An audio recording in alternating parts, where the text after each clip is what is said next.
ሰላም ጤና ይስጥልኝ እንደምን ሰነበታችሁ ክብር ለሚገባችሁ ዓለም ሙሉ የምትገኙ የቻናላችን ቤተሰቦች ብሩታው ሰላምታችን በእያላችሁበት በምድር ዳርቻ ይድረስልን እያልን ዛሬ ከሀገርና እስከ ዓለም ጫፍ ድረስ የሚገኙ አዳዲስ መረጃዎችን ወደ እናንተ እናቀርባለን። የብራን አድማጮቻችን ቀድሞ ዩቲዩብ ቻናላችን ስለተዘጋብን በአዲስ ቻናል ወደ እናንተ ተከስተናል። አንተም ሰብስክራይብ ሼር እያደረጋችሁ አዳዲስ መረጃዎች እንደተለቀቀ ወዲያውኑ ወደ እናንተ እንዲደርስ ደውል ምልክቱን በመጫን በርታት እንድትሆኑ ዘንድ እየተማጸንን ቅድሚያ አርዕስተ ዜና እናሰማችኋለን።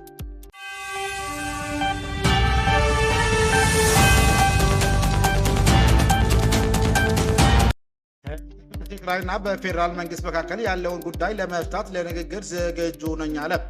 ህዝባዊ ወያነ ሓርነት ትግራይ ዳግም ጦርነት ሊቀሰቀስ ይችላል በሚል ስጋት የፈጠረውን የፌዴራል መንግስትና በትግራይ መካከል ያለውን ችግር ለመፍታት ንግግር ዝግጅት መሆኑን ገለጸ። በሰፊው ተሰሙታላችሁ። በትግራይ ክልል 3 አካባቢዎች ላይ በተፈጸመ የድሮን ጥቃት አንድ ሰው መገደሉን ፖሊስ ገለጸ። ትግራይ ክልል ማዕከላዊ ዞን ውስጥ በሚገኙ 2 ከተሞችና አንድ ወረዳ ውስጥ አርብ ሌሊትና ዛሬ ንጋት ላይ የድሮን ጥቃቶች መፈጸማቸውን ቢቢሲ ያናገራቸው መረጃዎች አመለከቱ። ጭጮ በተባለችው ከተማ በተፈጸመው የድሮን ጥቃት አንድ ሰው ህይወት ሲያልፍ አንድ ሰው ደግሞ መቁሰሉን የከተማ ፖሊስ ለቢቢሲ ትግርኛ ገልጿል። አብራችሁ ስትቆዩ የምትሰሙት ሲሆን ጠቅላይ ሚኒስትር አብይ አህመድ የጅቡቲና የሶማሊያ መሪዎችን በጅጅጋ ተቀበሉ። ጠቅላይ ሚኒስትር አብይ አህመድ የጅቡቲ ፕሬዝዳንት ኢስማኤል ኦመር ጌሌና የሶማሊያው ፕሬዝዳንት ሐሰን ሼክ መሐመድን በጅጅጋ አውሮፕላን ማረፊያ ተቀብለዋል። ሶስት መሪዎች የተገናኙት በአፍሪካ ቀንድና በቀይ ባህር ቀጠና ውስጥ እየተካሄደ ያለውን ዲፕሎማሲያዊና የደህንነት አስተላለፍ ለውጥ በበረታበት ወቅት ነው። ይህንን በተመለከተ ጥንቅራችን ይዞታል፣ ተሰሙታላችሁ። አድማጭ የቻናላችን ቤተሰቦች ሰብስክራይብ ያላደረጋችሁ እንድታደርጉ እያልን እነዚህና ሌሎች ያሰባሰብናቸውን መረጃዎች ይዘን ቀጥታ በዝርዝርና በትንታኔ ወደምንመለከተው አቀናን።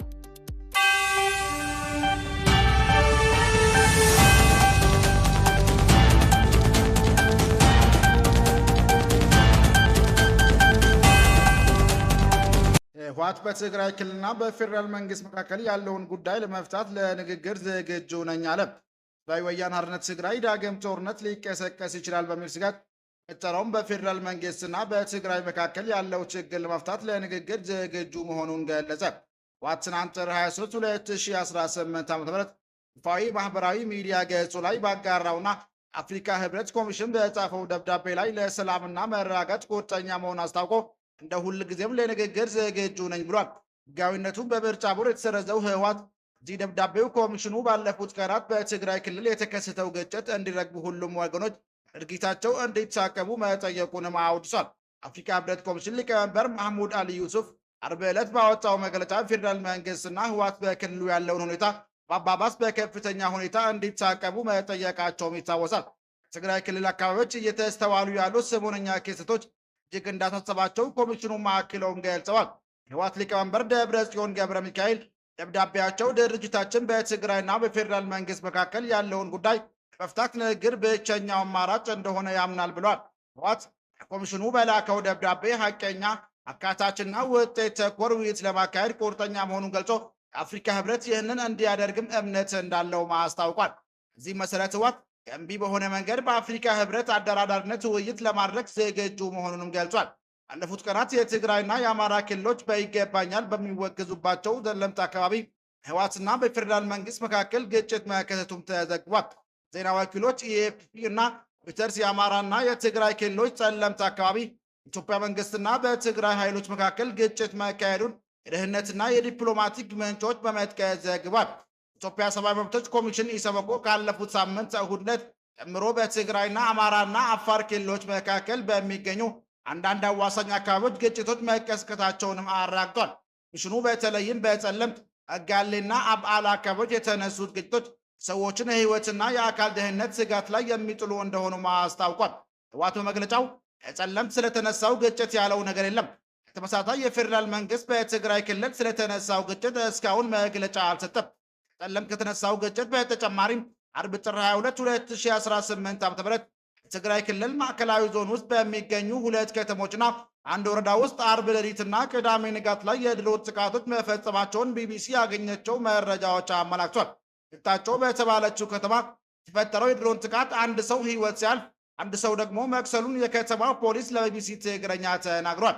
በተያያዘም የቀድሞ የትግራይ ክልል ጊዜያዊ አስተዳደር ጌታቸው ረዳ የሚመራው ታዋቂው ፓርቲ ዲሞክራቲክ ስምሪት ትግራይ ኋላ ቀር ቡድን ሲል የጠራው አካል የአፋር ክልልና ጎንደር የሚያከልል መጠነ ሰፊ ጥቃት ለማካሄድ የሚያደርገውን ዝግጅት ጨርሶ ተኩስ ከፍቷል ሲልም ወንጅሏል። ጠቅላይ ሚኒስትሩ የምስራቅ አፍሪካ ጉዳዮች አማካሪ የሆኑት የአቶ ጌታቸው ፓርቲ ቡድኑ ከባድ መሳሪያዎችን ከቀበረበትና ደበቀበት ማውጣት ወደ አማራና አፋር ክልሎች እያጠጋ ነው ብሏል። ይህንን ውጥረት ተከትሎም የኢትዮጵያ አየር መንገድ ከአዲስ አበባ ወደ ተለያዩ የትግራይ ክልል ከተሞች አየር ማረፊያዎች የሚያደርጋቸውን በረራዎች ከጥር 21 2018 ዓ.ም ጀምሮ ላልተወሰነ ጊዜ ማቋረጡም ይታወሳል።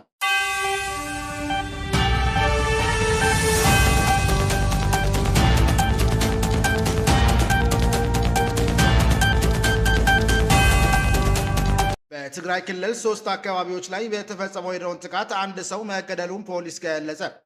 ትግራይ ክልል ማዕከላዊ ዞን ውስጥ በሚገኙ 2 ከተሞችና አንድ ወረዳ ውስጥ አርብ ሌሊትና ዛሬ ንጋት ላይ የድሮን ጥቃቶች መፈጸማቸውን ቢሲ ያገኛቸው መረጃዎች አመለከቱ።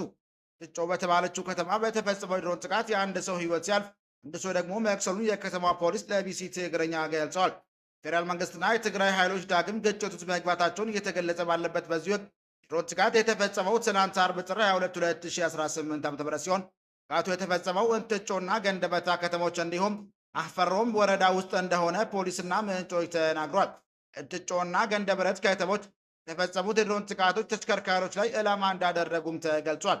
እንትጮ ከተማ ፖሊስ አዛዥ ተስፋ የማረ እንደሚናገሩት ከተማ 2 ተሽከርካሪዎች ላይ የድሮን ጥቃት ተፈጽሟል። ጥቃቱ ከሌሊቱ 9 ሰዓት እስከ 10 ሰዓት ባለው ጊዜ ውስጥ እንደተፈጸመም ገልጿል። ድሮን ቦምብ ያረፈው በመኪኖች ጋቢና ላይ መሆኑን የሚናገሩት የከተማ ፖሊስ አዛዥ እዚህ ጥቃት አንድ አሽከርካሪ ሕይወቱ እንዳለፈም አስታውቋል። ተሽከርካሪው ረዳት የሆነ አንድ ግለሰብ ደግሞ ጉዳት ደርሰውበት ሆስፒታል መወሰዱንም አስረድተዋል። ፖሊስ አዛዥ እንደሚናገሩት ጥቃቱ የተፈጸመባቸው አይሱዙና ኦፊሰር የጭነት ተሽከርካሪዎች የምግብና የንግድ ሸቀጦች የጫኑ ነበሩ ሲልም ገልጿል። እንትጮ ከተማ መንግስት ኮሚኒኬሽን ጽሕፈት ቤት ጥቃቱን ተመለከተ በፌስቡክ ገጹ ባወጣው መረጃ ተሽከርካሪዎቹ አንዱ ሙዝ ጭኖ እንደነበረ ገልጾ ሌላኛው መኪና የጫነው ደግሞ ዘይትና የተለያዩ ሸቀጦችን እንደሆነም ጽፏል። ከተማ ኮሚኒኬሽን ፌስቡክ ላይ ባወጣው መረጃ ላይ 2 የጭነት ተሽከርካሪዎች ፎቶግራፍም አያይዟል። የጭነት መኪናዎች አንዱ በአሽከርካሪው መቀመጫ ጋቢናው ላይ ጉዳት ደርሶበት ይታያል። ሽሪ ከተጨፈረው የተሽከርካሪ ጭነት ውስጥ ደግሞ የተወሰነው የተገለጠ ሲሆን የተገለጠው ክፍል ላይም ጥሬ ሙዝ ይታያል። ማህበራዊ ሚዲያ ላይ በተሰራጨው አንድ ቪዲዮ ሰዎች ጥቃት ከደረሰበት ከዚህ መኪና አንድ ሰው በጨርቅ ሸፍነው ሲያወጡና መሬት ላይ ሲያስቀምጡትም ይታያል። ስፍራው ላይ የፖሊስ ደንብ ልብስ የለበሱ እንዲሁም መንገድ ዳር ላይ ተሰብስበው የሚመለከቱ ነዋሪዎችም ይታያሉ።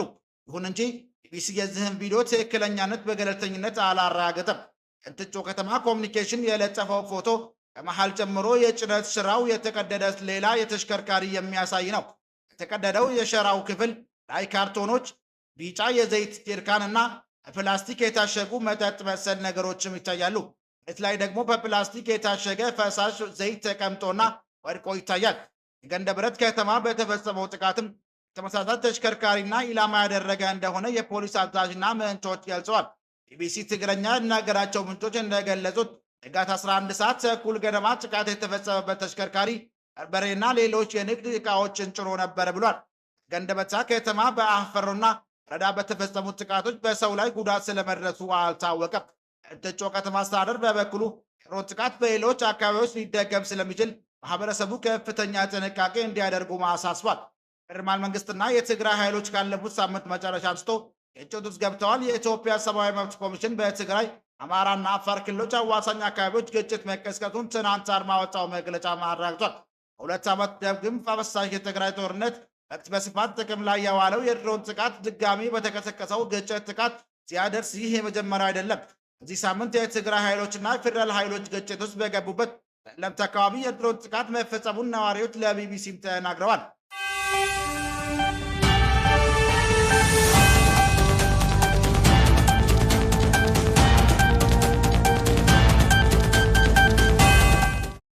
ጠቅላይ ሚኒስትር አብይ አህመድ የጅቡቲና የሶማሊያ መሪዎችን በጅግጅጋ ተቀበሉ። ጠቅላይ ሚኒስትር አብይ አህመድ የጅቡቲ ፕሬዝዳንት እስማኤል ኦመር ጌሌንና የሶማሊያው ፕሬዝዳንት ሐሰን ሼክ መሐመድን በጅግጅጋ አውሮፕላን ማረፊያ ተቀብለዋል። 3 መሪዎች የተገናኙት በአፍሪካ ቀንድና ቀይ ባህር ቀጠና ውስጥ እየተካሄደ ያለው ዲፕሎማሲያዊና የደህንነት አስተላለፍ ለውጥ በበረታበት ወቅት ነው። ውጭ ጉዳይ ሚኒስትር ዛሬ ይፋ ባደረገው መረጃ መሪዎች በጅጋ የተገኙበትን ዝርዝር ዓላማ ወይም አጀንዳ በተመለከተ የሰጠውን ዝርዝር መረጃ የለም። ይህ ጉብኝት የተከናወነው ጠቅላይ ሚኒስትር አብይ አህመድ በጥር ወር መጀመሪያ ላይ ለጅቡቲ ተጉዘው በፕሬዝዳንት ኡመር ጌሌ ውይይት ያደረጉት የዶራሌ ወደብን ከጎበኙ ከ3 ሳምንት በኋላ ነው።